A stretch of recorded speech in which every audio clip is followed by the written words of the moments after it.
ગામડાના લોકોની હાલાકીનો હવે અંત આવ્યો છે, કારણ કે ડભોઈ શહેર અને તાલુકાના યુવાનોએ ગામડાઓમાં જઈને એક અનોખી ચાલતી ફરતી દુકાનની શરૂઆત કરી છે. ડભોઈ તાલુકાના ગ્રામ્ય વિસ્તારોમાં હાલ એક નવો અને આવકારદાયક અભિગમ જોવા મળી રહ્યો છે. કેટલાક ઉત્સાહી યુવાનોએ પોતાની બાઇકને જ ફરતી દુકાન બનાવી દીધી છે, જેને કારણે ગ્રામજનોની જીવન જરૂરિયાતની ચીજ વસ્તુઓ માટે હવે દૂર સુધી લંબાવવું પડતું નથી. ગામડાના લોકોની હાલાકીનો હવે અંત આવ્યો છે.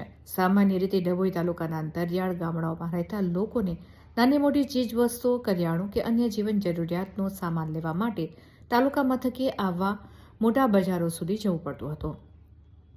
આ માટે સમય અને ભાડાના નાણાં પણ બંનેનો વ્યય થતો હતો. આ સમસ્યાને પારખીને સ્થાનિક યુવાનોએ એક સ્માર્ટ રસ્તો અપનાવ્યો છે.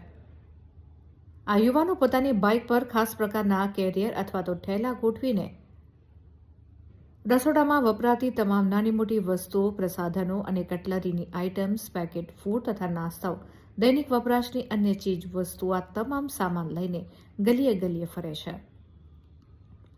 આ પદ્ધતિથી ગ્રામ્ય મહિલાઓ અને વૃદ્ધોને સૌથી વધુ ફાયદો થયો છે, કારણ કે તેઓને હવે ઘરનો ઉંબરો ઓળંગ્યા વગર જ બધી વસ્તુઓ વ્યાજબી ભાવે મળી રહી છે.